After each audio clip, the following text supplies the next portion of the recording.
Hello friends, मैं हरन प्रताप सिंह आप सभी लोग का अपने इस एजुकेशनल चैनल पर स्वागत करता हूं। फ्रेंड्स, आज हम लोग इस वीडियो में उचित प्रीपोजिशन को भरना सीखेंगे। फ्रेंड्स, कुछ यहाँ पर सेंटेंसेस दिए गए हैं जिनके बीच में खाली स्थान है जिसमें आपको प्रीपोजिशन भरना है, और ये प्रीपोजिशन की कुछ लिस्ट दी गई है, कुछ प्रीपोजिशंस दिए गए हैं, तो आपको एक सुटेबल प्रीपोजिशन फाइंड आउट करके यहाँ पर फिलअप करना होगा। तो आइए हम लोग कुछ एग्जाम्पल्स देखते हैं। देखिए, यहाँ पर परीक्षा में आपको इंस्ट्रक्शन इस तरह लिखा रहेगा कि choose the correct preposition from the following list and fill in the blanks. कि ये जो लिस्ट दी गई है, देखिए लिस्ट दिया गया ना, to, by, among, with, in, behind, for, from, by, of और बिटवीन। ये कुछ प्रीपोजिशंस के लिस्ट हैं। इनको ये नीचे के जो क्वेश्चन जो सेंटेंसेस दिए गए हैं, इनके जो ब्लैंक स्पेस है, जो खाली स्थान, इसमें आपको फिलअप करना है, अर्थात भरना है। तो आइए हम लोग बिना समय गवाए शुरू करते हैं। देखिए, यहां लिखा है कि we should always abide the rules of traffic. अब बताइए इसमें क्या रहेगा। ये जो ऊपर लिस्ट है, यहां पर ब्लैंक स्पेस में क्या रहेगा? तो फ्रेंड्स, यहां पर बाई का यूज होगा। किसका यूज होगा? बाई का यूज होगा। यहां पर बाई का यूज होगा क्योंकि एबाइड बाई ये दोनों साथ में यूज होता है, और एबाइड बाई का मतलब होता है पालन करना। क्या मतलब होता है? पालन करना। तो पूरे का अर्थ हो जाएगा कि we should always abide by the rules of traffic. हमें जो है हमेशा ट्रैफिक रूल्स मतलब यातायात के नियमों का पालन करना चाहिए। अब नेक्स्ट देखते हैं।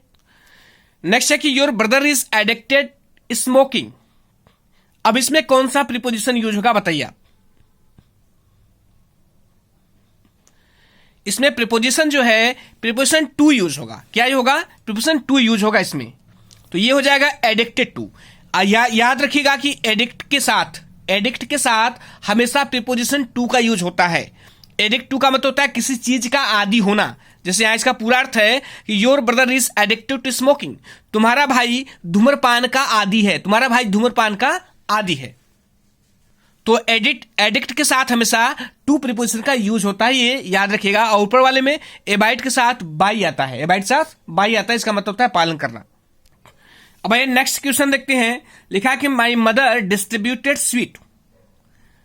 यहां खाली स्थान है, फिर है द चिल्ड्रेन। मेरी मां ने मिठाई को बच्चों के बीच बांट दिया। इसका अर्थ ये अर्थ होगा कि बच्चों के बीच बांट दिया। अब बताइए इसमें किस प्रीपोजिशन का यूज होगा? तो फ्रेंड्स, इसमें अमांग प्रीपोजिशन का यूज होगा। अमांग प्रीपोजिशन का यूज क्यों होगा? क्योंकि यहां पर चिल्ड्रेन दिया गया है। यदि बीच के अर्थ में बिटवीन और अमांग दोनों का प्रयोग होता है, यदि दो लोगों के बीच की बात हो, जैसे मिठाई को राम और श्याम में बांट दिया गया, तो यहां पर जो है दो लोग हैं तो बिटवीन होगा। लेकिन जब दो से अधिक हैं, यहां पर चिल्ड्रन लिखा हुआ है, दो लोग नहीं लिखा गया है, बच्चे। एक से अधिक हैं तो मतलब दो से अधिक है, तो यहां पर अमांग का प्रयोग होगा। ये दो लोग दिया होता तो बिटवीन होता। तो हम लोग यहां पर जो है अमांग फिलअप करेंगे। अब आइए नेक्स्ट क्वेश्चन देखते हैं। क्वेश्चन नंबर 4 है, did you listen what I said. Did you listen what I said. क्या तुमने सुना जो मैंने कहा? अब बताइए इसमें किस प्रीपोजिशन का प्रयोग होगा? कि यहां पर प्रीपोजिशंस की लिस्ट है, to, by, among, with, in, behind, for, from, by, of, between. किस प्रीपोजिशन का यूज होगा इसमें? तो फ्रेंड्स, इसमें जो है लिसन के साथ प्रीपोजिशन टू का प्रयोग होता है, तो टू का यूज होगा। तो इस तरह हो जाएगा कि did you listen to what I said. क्या तुमने करा कि क्या तुमने सुना जो कुछ भी मैंने कहा। अब आइए नेक्स्ट देखते हैं। 5 है, please write your name ink. पहली बात कि जब भी आप प्रीपोजिशन फिलअप करने जाएं, पहले की अर्थ निकालने की कोशिश करें। यदि आप सुटेबल अर्थ निकाल लेते हैं तो आप सुटेबल प्रीपोजिशन भी वहां पर रिप्लेस कर सकते हैं या प्लेस वहां पर रख सकते हैं। देखिए, इसमें यह कहना चाह रहा है कि please write your name with ink. क्या होगा? कृपया अपना नाम स्याही से लिखो। तो यहां पर जो है कृपया अपना नाम स्याही से लिखो, तो क्या हो जाएगा? विथ का प्रयोग होगा। अब नेक्स्ट देखते हैं। लिखा है कि I prevented him going there.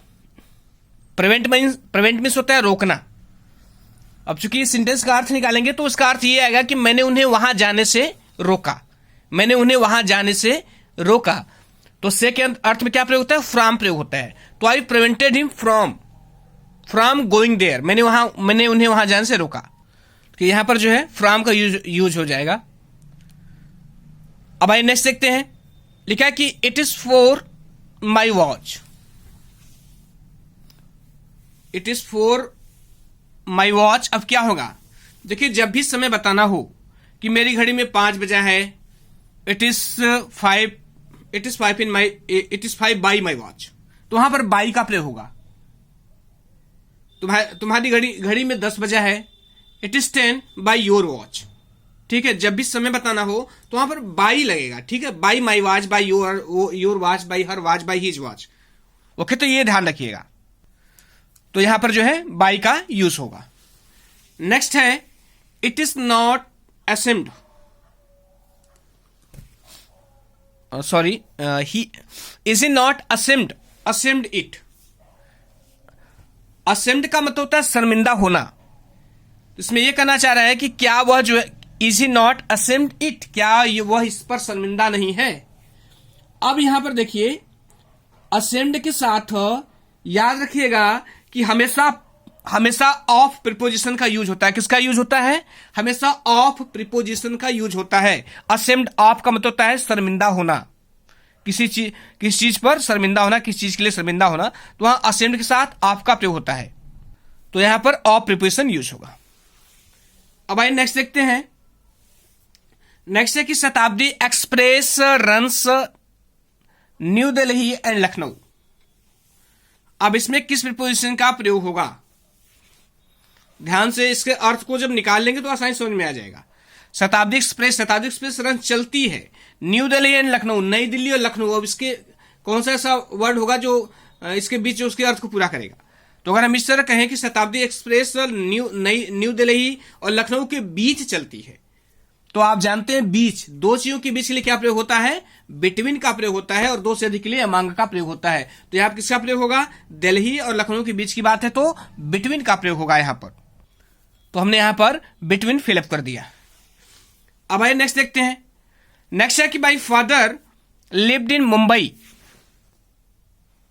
अब यहां लिखा है 10 ईयर्स। कहना चाह रहे हैं कि मेरे पिताजी मुंबई में 10 साल तक रहे। मेरे पिताजी मुंबई में 10 साल तक रहे। तो देखिए यहां पर समय दिया है, कितना दिया है? 10 ईयर्स। जब भी पीरियड ऑफ टाइम हो तब वहां पर फार का प्रयोग होता है, और जब पॉइंट ऑफ टाइम हो तब सिंस का प्रयोग होता है।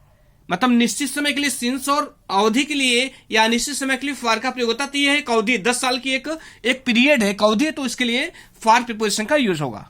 तो हमने यहां पर फॉर प्रीपोजिशन फिलअप कर दिया। नेक्स्ट है my house is the school building. मेरा घर स्कूल बिल्डिंग। अब क्या है, जरा प्रीपोजिशन देखिए तो आपको समझ में आएगा कि क्या फिलअप करना है। एक बार प्रीपोजिशन की लिस्ट को देख लीजिए तो समझ में आएगा कि क्या भरना है। मैंने सेंटर लिखा हुआ है कि माई हाउस इज द, बीच में भरना है द स्कूल बिल्डिंग। तो फ्रेंड्स, इसमें अगर यहां पर बिहाइंड रहेगा, बिहाइंड मीन्स था पीछे, इसका मतलब कि मेरा घर जो है स्कूल की बिल्डिंग के पीछे है। अब यहां पर देखिए सेंटेंस को एक बार फिर से, माई हाउस इज, यहां पर होगा behind the school building. My house is behind the school building, मेरा घर स्कूल बिल्डिंग के पीछे है। ये देखिए फ्रेंड्स, ये कंप्लीट हो गया। और ये महत्वपूर्ण प्रीपोजिशंस हैं, निश्चित रूप से आप पढ़ते हैं, विभिन्न परीक्षाओं में पूछे गए हैं। फ्रेंड्स, आप कमेंट करके बताइएगा कि वीडियो कैसा रहा, और आप कौन सी वीडियो चाहते हैं, किस पार्ट की वीडियो चाहते हैं, जो जरूरत है आपको, आप कमेंट करके बताइएगा। मैं निश्चित रूप से अपलोड करने की कोशिश करूंगा फ्रेंड्स। तो फ्रेंड्स, वीडियो देखने के लिए बहुत बहुत धन्यवाद, और यदि अच्छा लगा हो तो लाइक, सब्सक्राइब, शेयर कर दीजिए फ्रेंड्स। परीक्षा तक मेरे साथ बने रहिए, और आपको किस चीज की आवश्यकता है ये मुझे कमेंट करके बताइएगा। Thank you.